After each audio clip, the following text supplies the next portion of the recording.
I actually cannot believe that we are already picking out the books that I want to read in April. There are so many. So there are a total of 20 books here, and I just don't know if we are gonna get to all these. I always share 20 books every month, and I literally have read like 19 or 16, 17 every month.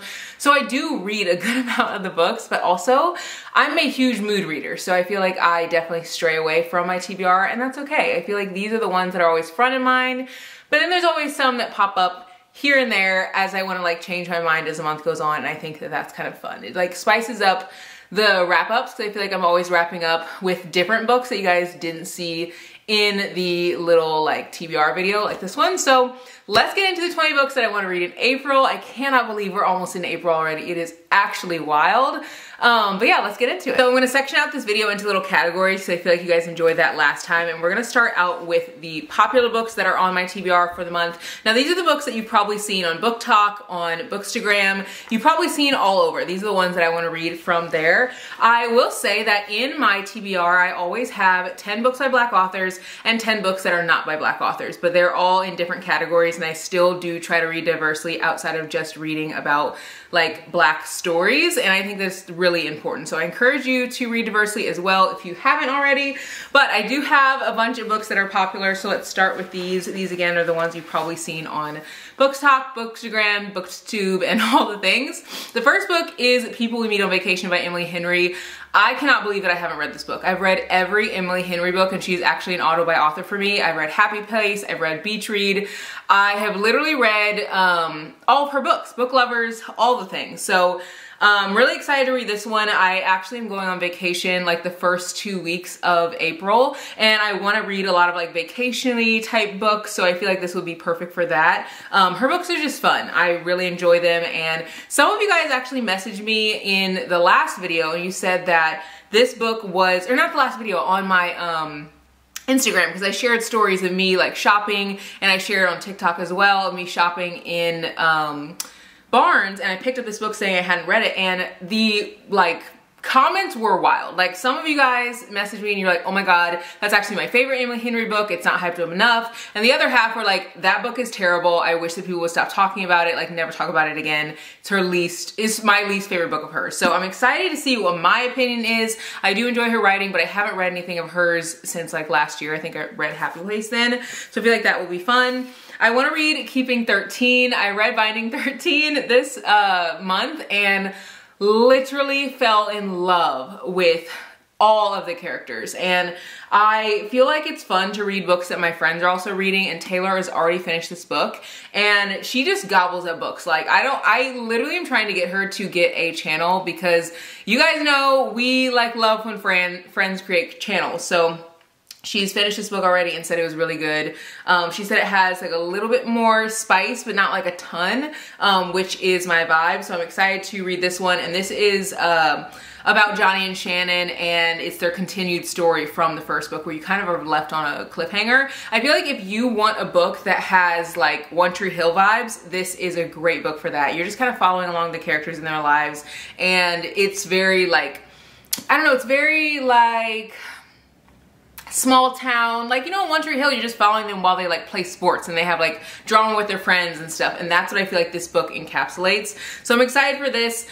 This one, I don't think I share what this one's about, but I'm pretty sure that they were best friends and then something happened to pull them apart, and like now they're rekindling their friendship on a beach, something like that. I kind of go into books, like I buy books knowing that I will want them, and I like read the back and everything, but then when I pick it up to put it on my TBR, I don't really read the back, which is like, I don't know, fun for me.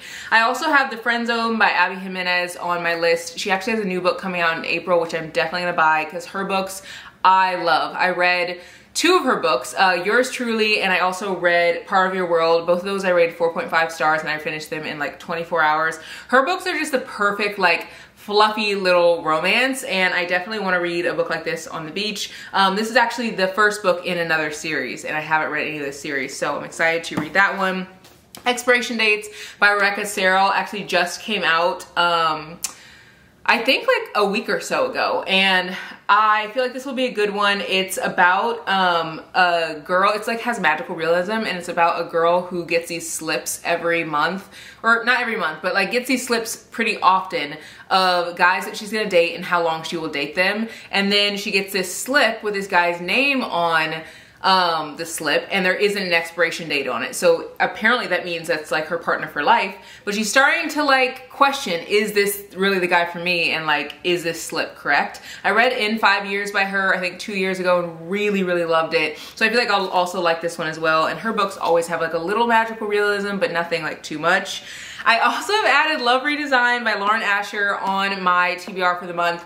This is like the second time I've added this to my TBR, maybe even the third. I love Lauren Asher's books, like love them. I read the fine print, the entire Dreamland Billionaires series, like all the books, read them all, rated each one 4 stars. I gobbled them up so fast. They're so good.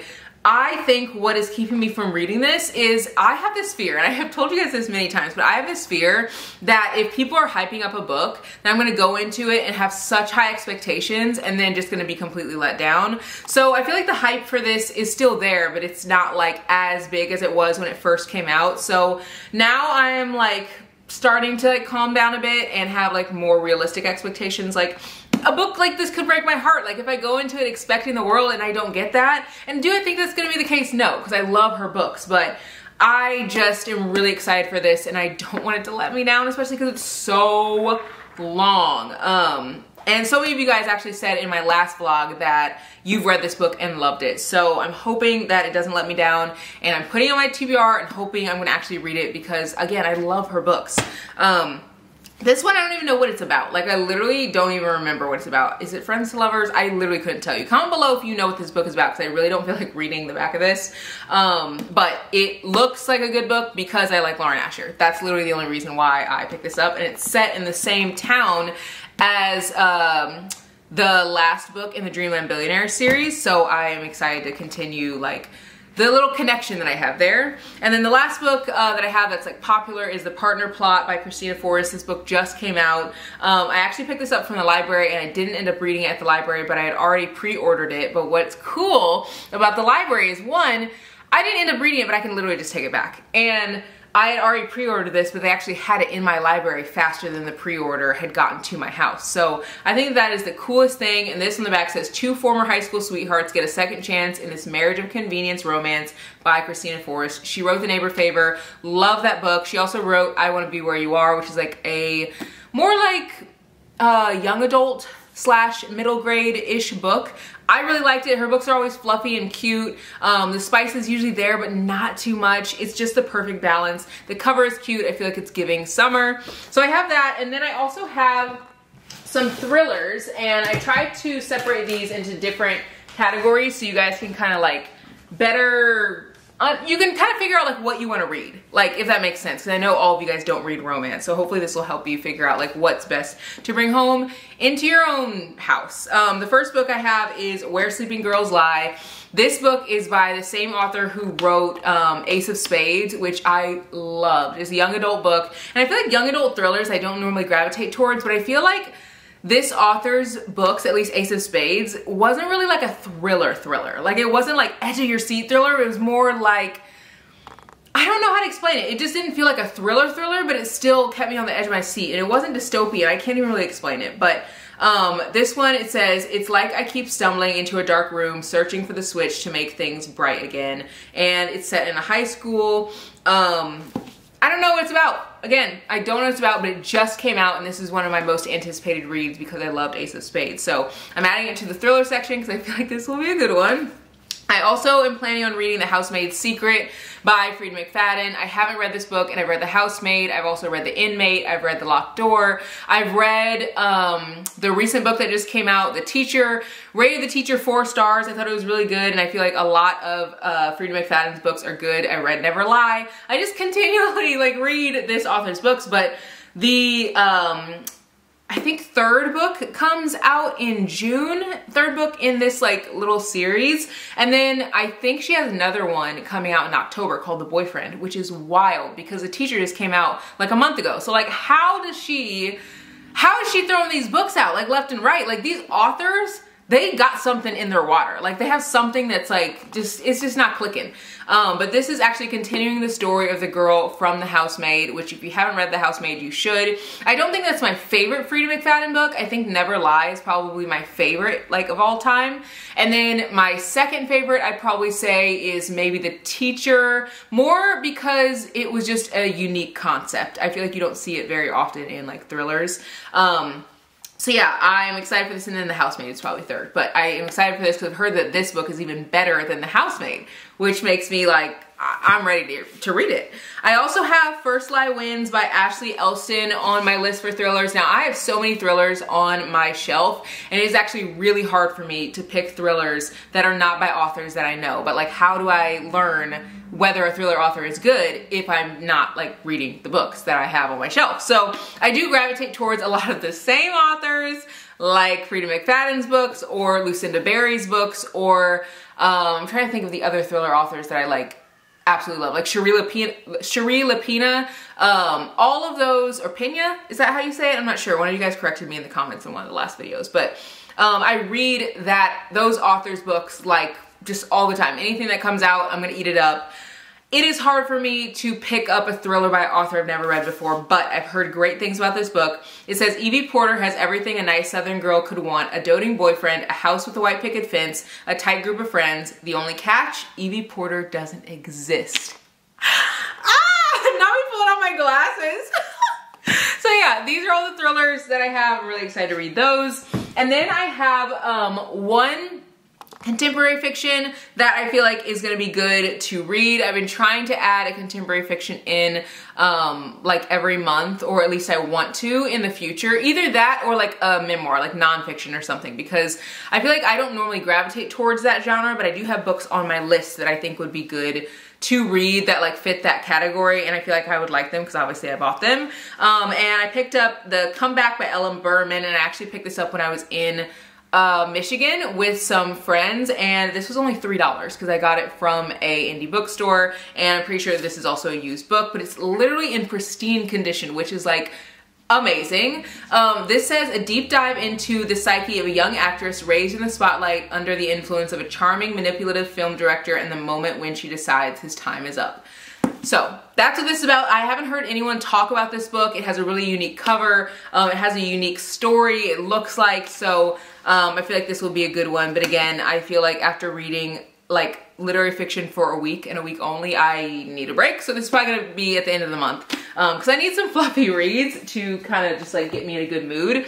Speaking of fluffy reads, I do have 3 diverse reads that are not like the typical, like when I think of diverse reads for me, I really try to focus on like Black authors, but I also try to read diverse reads that are like different abilities and like, you know, different relationships and all kinds of things and different like everything. So I am adding in these 3 books to give me like a broader view of the world. I think that's what diverse reads really do for everyone.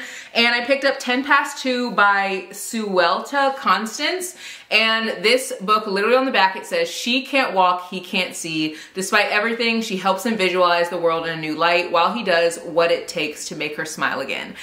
This looks so cute. The cover is cute. Like, just the storyline looks really unique, and I feel like this is just gonna be a cute one. I don't know. Anytime I pick up a cute fluffy romance, I just get in a good mood. And this is literally less than 200 pages. So I feel like this is the perfect vacation read. And this is also a book by an indie author, but I actually have an indie author stack.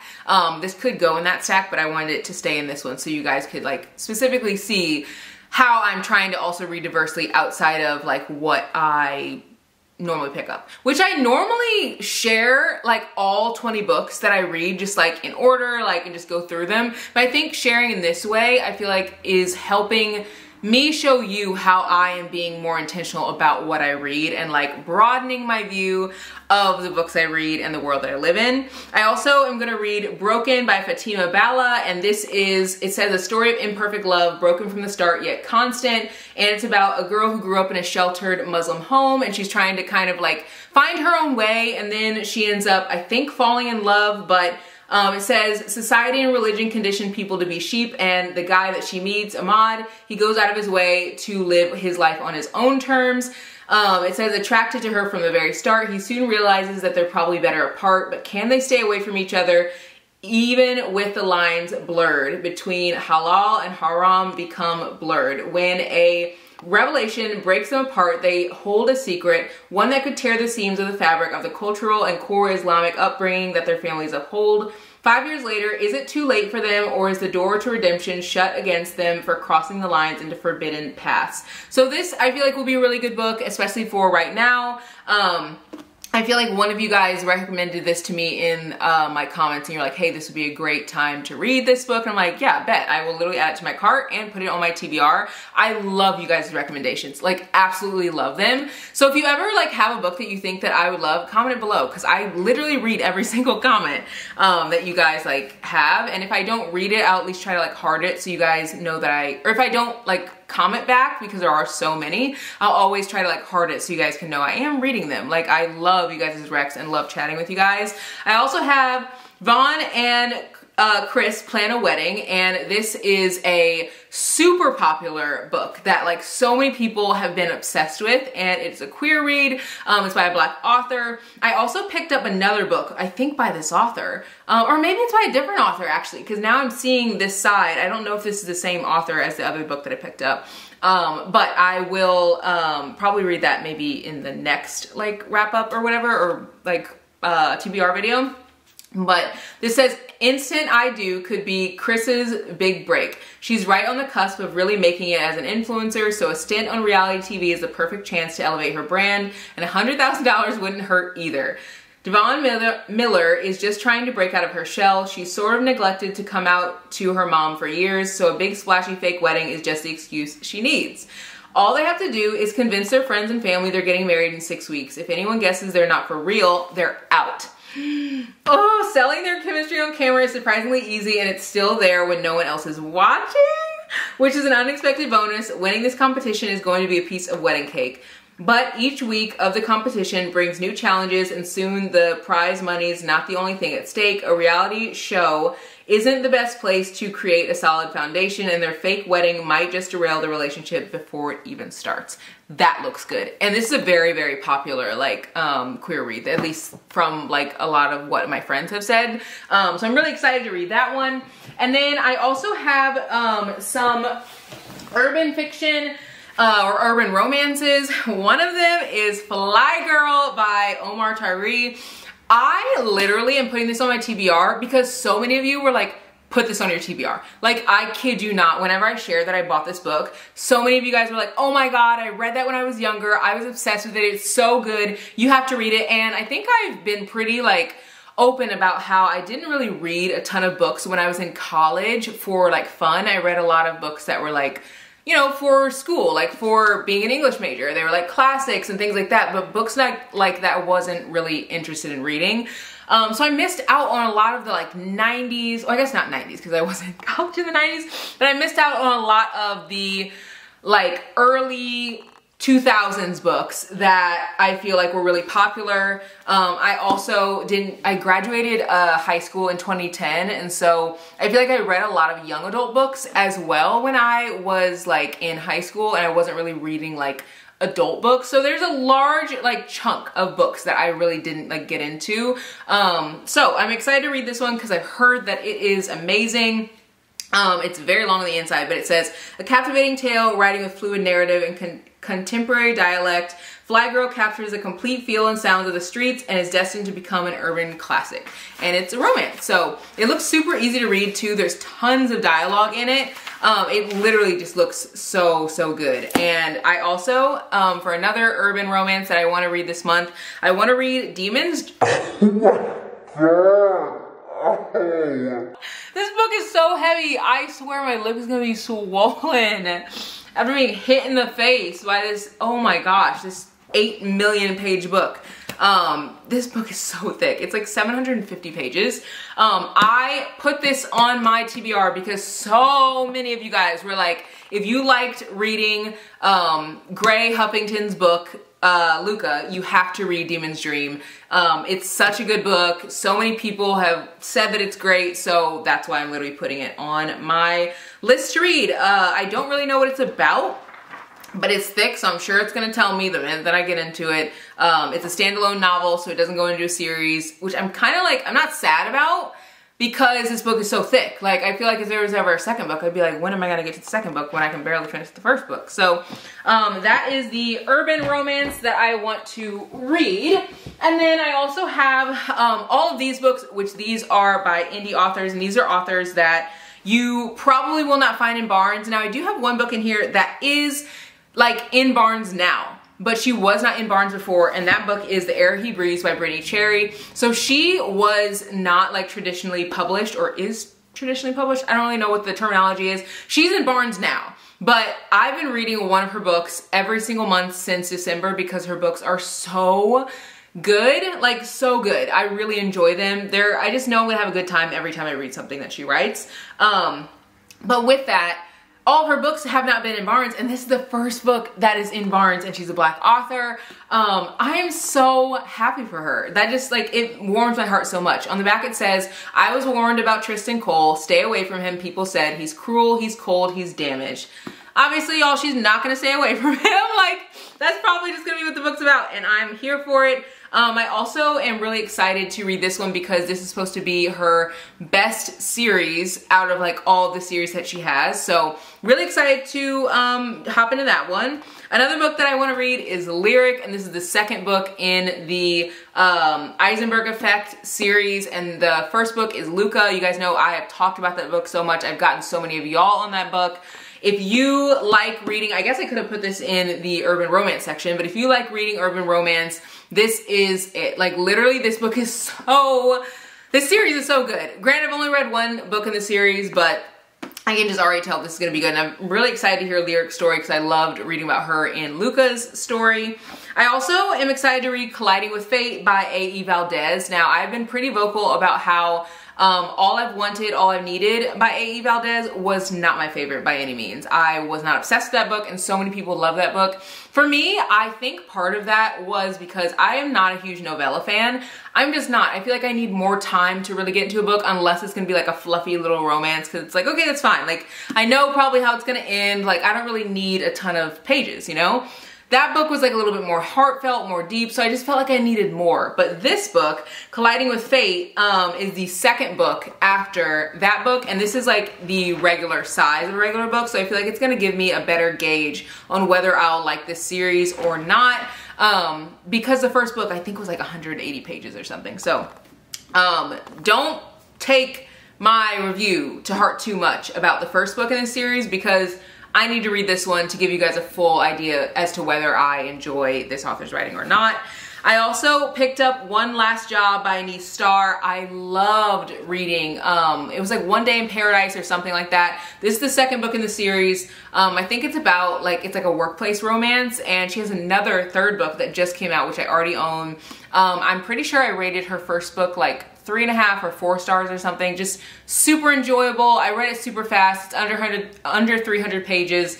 Lots of funny banter, and I'm excited to read this for that reason, because I need the banter, especially after reading a week of literary fiction. Like, I need the funny books. I need the fluffy books. I need all of that. I also am putting this book on my TBR because you guys said in the comments of the video whenever I bought this book in my Amazon haul that this book is so good. This says, if you told me I'd be on a reality dating show with a man I can't stand while the guy I haven't been able to forget films it all, I'd tell you to kick rocks. Obviously, you guys know, like, well, you know from that sentence, she's on a reality TV show dating all these guys, but she's actually starting to fall for the producer or something or other, like the guy who's filming it. So you guys all said that this is good. I trust you guys' judgment. I trust your judgment, and that's why I'm putting on my TBR. This book I haven't heard really a ton of people talk about, and I shared my Amazon haul recently with a ton of books that like you don't really see talked about anywhere, and I feel like those books you're really only going to be able to get like online. You're probably not going to find them in indie bookstores and any kind of bookstore because people don't know about them yet. Like, there's not a lot of reviews. So I'm excited to read this and get y'all like hooked in if I enjoy this book. And then I also picked up Picking Daisies on Sundays. One of you guys also recommended this book. You said since I love Friends to Lovers story that I will probably love this book as well. This is supposed to be a super heartfelt Friends to Lovers story that like just makes your heart warm, and the cover alone is just like so cute. And it's by a indie author. I haven't seen her in any bookstores or anything, and I heard about her because one of you guys commented and you're like, hey, have you read Picking Daisies on Sundays? I know you love Friends to Lovers stories.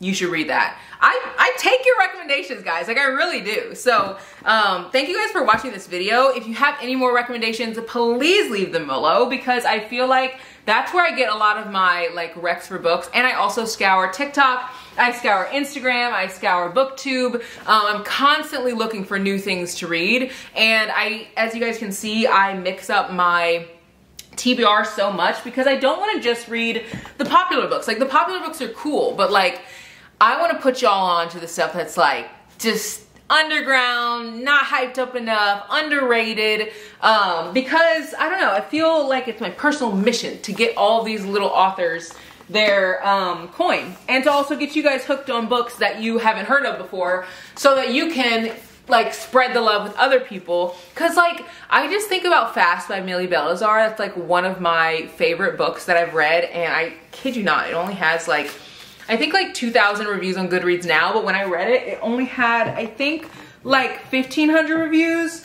And like, that just makes me so happy that like, I read something so underrated. And I'm reading Broken Clocks right now by Danielle Allen. I love her writing. That book only has, I think, like 500 reviews on Goodreads, and I'm loving that book so far. And I just feel like there's so many books out there that haven't been hyped up yet, that need to be found, that we need to read. And the fact that all of you guys are just finding out about the Eisenberg Effect series with Luca and Lyric and Lake and all of them, and like, I am just finding them too, because like literally I just started reading it like a month ago, but that book only had like 2,000 reviews on Goodreads. Like, we're doing the dang thing. We're finding all the books, and we're like just reading books, I feel like, that make us excited. But I think when we're stepping out of like reading what everyone else is like saying is good, and we're like really, I don't know, we're digging in and diving into the stuff that's like way back at the back of the shelf, we're not only like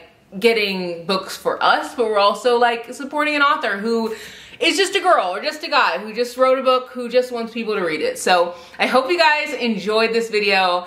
Comment below books that you have read that aren't hyped up enough, or comment books that are super hyped up and like are actually worth the hype, because I also love reading super popular books, as you guys can tell from the books I chose in that little like section of the video. And yeah, I will see you guys on Tuesday for the next video. It's gonna be a really good one, a really long one. I hope you guys are loving the long vlogs. This video feels shorter because all the other vlogs have been like an hour long. So comment below if you guys love the long vlogs. I really need to know, like, is that what you enjoy, or do you enjoy videos like this, or a mix of long and short? So yeah, I'll see you guys on Tuesday in the next one. Bye guys.